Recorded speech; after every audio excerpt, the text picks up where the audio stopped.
Try mo nga yung ilaw. Pinahanga mo. Adi! Ngayon tapos na. Sa tingin ko, iiwan mo na kami. Tapos na ako dito. Aalis ka nang hindi nalalaman ang pinakamalalim na sakit. Meron bang iba? Sa pasos ka, tapos magugas kang paa, huwag kang magugas ng paa. Ano ba na? Yun. Ang nalalaman.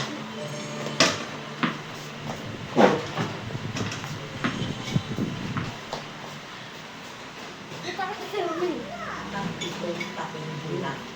Pero dahil sa kakulangan sa nutrisyon, si Anne nasa 15.5 kilos lang pang-apat na taong gulang.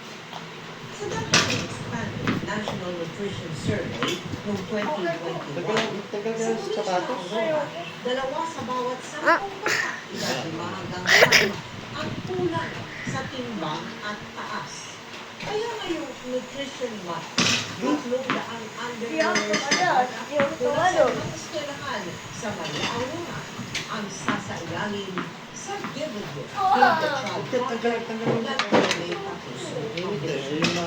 Bibigyan natin sila ng masusustansyang pagkain sa loob ng 120 days. Kung may wasto ko dito, hindi lamang ang kanyang kanyang wellness. At sa mga nais makiisa sa aming mga projects, maaari po kayo mag-deposito sa aming mga bank account. Diba? O madala sa Cebuana Mililia. Pwede rin yung QR code ng GCash at Kawawan Pay. Mag-donate din online sa GBayanihan, Global Voice, Natuwa Credit Cards, Lazada at Shopee.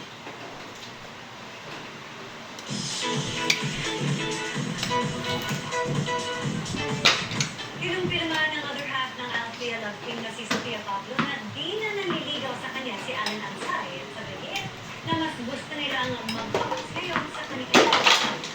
Si Sofia may hindi eventong laman sa kapwa ex-housemate na si Inigo Jose.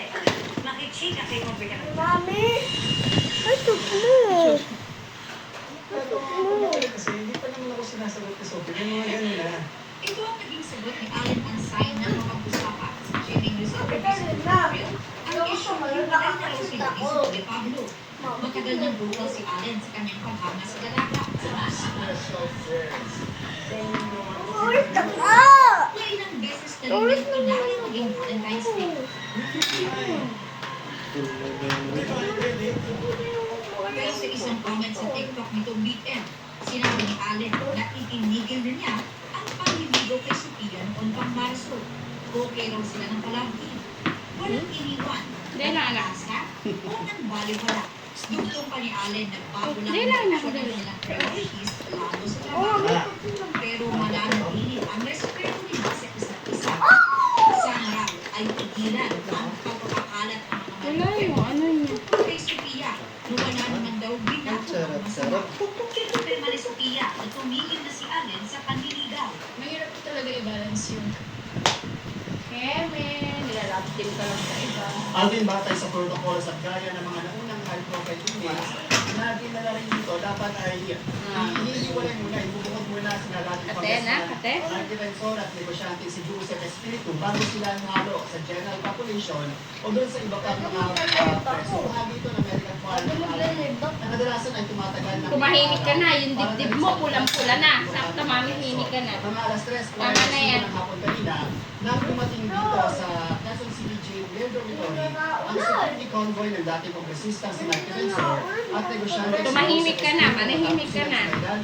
sa mga proseso sa Kapkrame. Oo, pagkakawis kang ganyan, hindi pwede. Sa coffee shop dito sa Quezon City ngayong Lunes ng umaga. Oh. Dalawa sila sa 4 na akusado sa kasong plunder. Dumedi ka na eh, maglalang kaso. Sa pagdating sa City Jail, nagtaas pa ng kamao sina Defensor at Espiritu sa harap ng mga tauhan ng media na nag-aabang sa labas. Hindi mo Naging naman pinasok ang mga personal na gamit nila tulad ng mga damit at pagkain.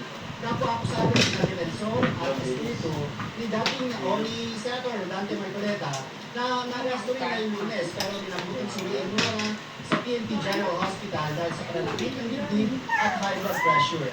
Ang isa pang akusado naman, isang negosyante na si Alistair Dinay ay patuloy na pinipigil.